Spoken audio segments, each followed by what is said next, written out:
প্রিয় শিক্ষার্থী বন্ধুরা, আসসালামু আলাইকুম ওয়া রাহমাতুল্লাহ। এনএসএন একাডেমির পক্ষ থেকে তোমাদেরকে জানাই অভিনন্দন। এখন আমরা আলোচনা করব তোমাদের জীবন ও জীবিকা বইয়ের 87 পৃষ্ঠা নিয়ে। তো চলো বন্ধুরা আমরা শুরু করি। তো 87 পৃষ্ঠার একদম টপের মধ্যে আমরা এখানে দেখতে পাচ্ছি যে কিছু ইনস্ট্রাকশন দেওয়া হয়েছে। যেমন বলা হয়েছে, চকটি পূরণ করে তুমি তোমার পছন্দ ও দক্ষতাগুলো নিশ্চয়ই জেনেছো।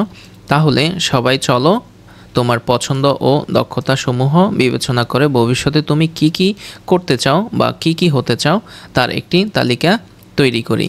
তারপর এখানে বলা হয়েছে যে চক 5.2 আমার ইচ্ছা তালিকা। তো আমার ইচ্ছা তালিকার মধ্যে হচ্ছে যে এখানে 4টি ইচ্ছের কথা দেওয়া হয়েছে। তো এখানে হচ্ছে তুমি ভবিষ্যতে কি কি হবে সেসব বিষয়গুলো এখানে লিখতে হবে। 1 নম্বরে দিতে হবে, 2 নম্বরে দিতে হবে, 3 নম্বরে দিতে হবে, এরপর 4 নম্বরে দিতে হবে। এরপর আমরা এখানে দেখতে পাচ্ছি যে আরও কিছু ইনস্ট্রাকশন দেওয়া হয়েছে।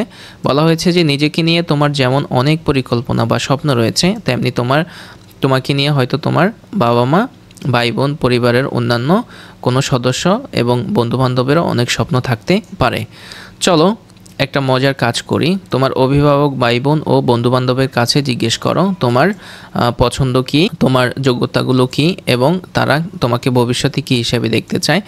মা, বাবা, ভাই, বোন ও বন্ধুদের জন্য নিচের চক অনুযায়ী তোমার খাতায় আলাদা আলাদা পৃষ্ঠায় চক তৈরি করো।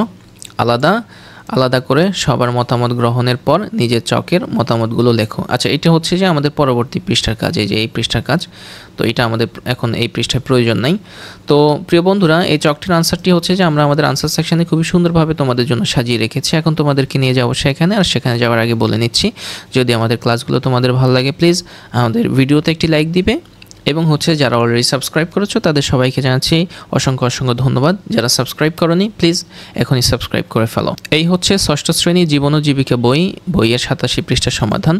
তো এখানে প্রথমত আমরা দিয়েছি হচ্ছে যে আমার ইচ্ছে তালিকা। তো আমার ইচ্ছা তালিকার মধ্যে প্রথমত 1 নম্বরে আমি দিয়েছি হচ্ছে যে আমি ভবিষ্যতে একজন ডাক্তার হতে চাই। তারপরে 2 নম্বরে আমি দিয়েছি হচ্ছে যে আমি অসহায় মানুষের সেবা করতে চাই। 3 নম্বরে আমি দিয়েছি হচ্ছে যে আমি মহাকাশ ভ্রমণ করতে চাই। 4 নম্বরে আমি দিয়েছি হচ্ছে যে আমি বিভিন্ন ধর্মীয় বই পড়ে একজন ইসলামী গবেষক হতে চাই। তো এখানে এটি আমরা সংযোজন করেছি। তোমাদের মধ্যে অনেক সনাতন ধর্মাবলম্বী ছাত্রছাত্রীরাও রয়েছে। তো তারা যদি এটি না দিতে চাও তোমরা এটি দিতে পারো যে আমি একজন আদর্শবান শিক্ষক হতে চাই।